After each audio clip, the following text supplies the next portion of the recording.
ನಾನು ನಿಮ್ಮ ಡಾಕ್ಟರ್ ಅಮೂಲ್ಯ. ರುಚಿಕರವಾದ ಮತ್ತು ಆರೋಗ್ಯಕರವಾದ ಅಡುಗೆ ಕಾರ್ಯಕ್ರಮಕ್ಕೆ ನಿಮ್ಮೆಲ್ಲರಿಗೂ ಮತ್ತೊಮ್ಮೆ ಸ್ವಾಗತ. ಇತ್ತೀಚಿನ ದಿನಗಳಲ್ಲಿ ಲಾಕ್ಡೌನ್ ಆಗಿರೋದ್ರಿಂದ ಎಲ್ಲರೂ ಮನೆಯಲ್ಲೇ ಒಂದೇ ಕಡೆ ಕೂತಿರ್ತಾರೆ. ಆದಷ್ಟು ವ್ಯಾಯಾಮಗಳನ್ನ ಮಾಡ್ತಿಲ್ಲ. ಇಂಡೋರ್ ಗೇಮ್ಸ್ ಆಡೋದಾಗಲಿ, ಟಿ ವಿ ಮೊಬೈಲೇ ನೋಡ್ಕೊಂಡು ಕೂತಿರೋದಾಗಲಿ ಈ ಥರ ಮಾಡ್ತಿದ್ದಾರೆ. ಅದರ ಜೊತೆಯಲ್ಲಿ ರುಚಿಯಾದಂಥ ಅಡುಗೆಗಳನ್ನ ಬೇರೆ ಮಾಡ್ಕೊಂಡು ತಿಂತಾ ಇದ್ದಾರೆ. ಇದರಿಂದ ಏನಾಗುತ್ತೆ, ಡೆಫಿನೆಟ್ಲಿ ಒಬೆಸಿಟಿ ಪ್ರಾಬ್ಲಮ್ ಬಂದೇ ಬರುತ್ತೆ. ಒಂದು ಸತಿ ಬೊಜ್ಜು ಸಮಸ್ಯೆ ಬಂತು ಅಂದರೆ ಇದರಿಂದ ಹಲವಾರು ಆರೋಗ್ಯಕರ ಸಮಸ್ಯೆಗಳಂತೂ ಬಂದೇ ಬರುತ್ತೆ. ಇದೆಲ್ಲನ ಬ್ಯಾಲೆನ್ಸ್ ಮಾಡೋಕ್ಕೋಸ್ಕರ, ನಮ್ಮ ಬಾಡಿನ ಫಿಟ್ಟಾಗಿ ಇಟ್ಕೊಳ್ಳೋಕ್ಕೋಸ್ಕರ ಇವತ್ತೊಂದು ರೆಸಿಪಿನ ನಾನು ತಿಳಿಸ್ಕೊಡಕ್ಕೆ ಬಂದಿದ್ದೀನಿ. ಎಲ್ಲರೂ ರೆಡಿನಾ ಈ ರೆಸಿಪಿ ಬಗ್ಗೆ ತಿಳ್ಕೊಳ್ಳೋದಕ್ಕೆ?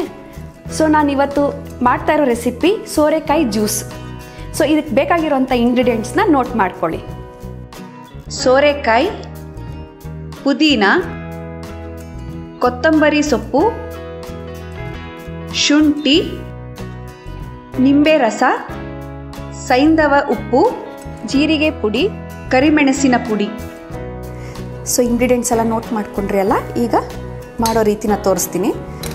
ಮೊದಲಿಗೆ 1.5 ಕಪ್ಪಷ್ಟು ಸೋರೆಕಾಯಿನ ಹಾಕ್ಕೊಳ್ತಾ ಇದ್ದೀನಿ. ವೆಯ್ಟ್ ಲಾಸ್ಗೆ ಮುಖ್ಯವಾಗಿ ಬೇಕಾಗಿರುವಂಥದ್ದು ಲೋ ಫ್ಯಾಟ್ ಅಥವಾ ಕಮ್ಮಿ ಕೊಬ್ಬಿನಂಶ ಇರೋದು ಮತ್ತು ಫೈಬರ್ ರಿಚ್ ಇರಬೇಕು ಫುಡ್ಡು. ಇದು 2 ಗುಣನೂ ಈ ಸೋರೆಕಾಯಲ್ಲಿದೆ. ಇದು 92% ವಾಟರಿಂದನೇ ಆಗಿದೆ.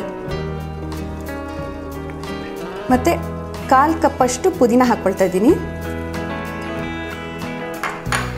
ಮತ್ತು 1/4 ಕಪ್ಪಷ್ಟು ಕೊತ್ತಂಬರಿ ಸೊಪ್ಪು. ಪುದೀನ ಮತ್ತು ಕೊತ್ತಂಬರಿ ಸೊಪ್ಪು ಕೂಡ ಡೈಜೆಷನ್ ಇಂಪ್ರೂವ್ ಮಾಡೋದ್ರಲ್ಲಿ ಮತ್ತು ಬಾಡಿಯಿಂದ ಟಾಕ್ಸಿನ್ಸ್ನ ಫ್ಲಶ್ ಔಟ್ ಮಾಡೋದ್ರಲ್ಲಿ ಹೆಲ್ಪ್ ಮಾಡುತ್ತೆ. ಅದಕ್ಕೋಸ್ಕರ ಅದನ್ನು ಹಾಕ್ಕೊಳ್ತಾ ಇದ್ದೀನಿ. ಮತ್ತು 1/4 ಇಂಚಷ್ಟು ಶುಂಠಿ ಹಾಕ್ಕೊಳ್ಬೇಕು ಇದಕ್ಕೆ.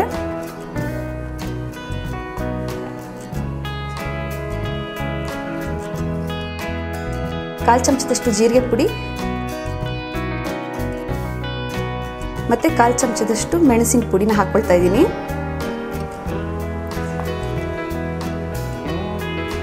ಮತ್ತು ಈ ಸ್ಪೈಸಸ್ ಕೂಡ ವೆಯ್ಟ್ ಲಾಸಲ್ಲಿ ಹೆಲ್ಪ್ ಮಾಡುತ್ತೆ. ಡೈಜೆಷನ್ ಇಂಪ್ರೂವ್ ಮಾಡುತ್ತೆ, ಮೆಟಬಾಲಿಸಮ್ ಇಂಪ್ರೂವ್ ಮಾಡುತ್ತೆ, ವೆಯ್ಟ್ ಲಾಸಲ್ಲಿ ಹೆಲ್ಪ್ ಮಾಡುತ್ತೆ. ಮತ್ತು ರುಚಿಗೆ ತಕ್ಕಷ್ಟು ಉಪ್ಪು. ನಾನು ಸೈಂಧವ ಲವಣನ ಉಪಯೋಗಿಸ್ತಾ ಇದ್ದೀನಿ. ಇದಿಲ್ಲ ಅನ್ನೋರು ಬ್ಲ್ಯಾಕ್ ಸಾಲ್ಟ್ ಅಂತ ಸಿಗುತ್ತಲ್ಲ, ಅದನ್ನು ಕೂಡ ಉಪಯೋಗಿಸ್ಕೋಬಹುದು.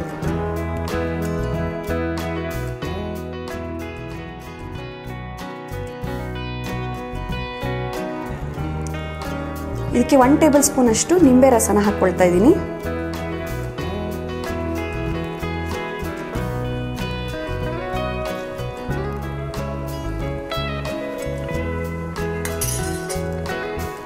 ಮತ್ತು 1 ಗ್ಲಾಸ್ ಅಷ್ಟು ಇದಕ್ಕೆ ನೀರನ್ನ ಹಾಕ್ಕೊಳ್ಬೇಕು.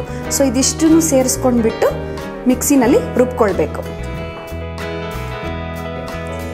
ಎಲ್ಲ ಇಂಗ್ರೀಡಿಯೆಂಟ್ಸ್ನು ಮಿಕ್ಸಿಲಿ ಹಾಕಿ ರುಬ್ಕೊಂಡು ಈಗ ಜ್ಯೂಸ್ ರೆಡಿಯಾಗಿದೆ. ನೀವು ಕೂಡ ರೆಸಿಪಿನ ನೋಟ್ ಮಾಡಿದ್ದೀರಾ ಅಂದ್ಕೊಂಡಿದ್ದೀನಿ.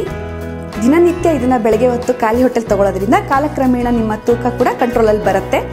ಎಲ್ಲರೂ ಟ್ರೈ ಮಾಡ್ತೀರಾ ಅಂತ ಅಂದ್ಕೊಂಡಿದ್ದೀನಿ. ಟ್ರೈ ಮಾಡಿದ ಮೇಲೆ ನನಗೆ ಕಮೆಂಟ್ಸ್ ಮೂಲಕ ತಿಳಿಸ್ಕೊಡಿ.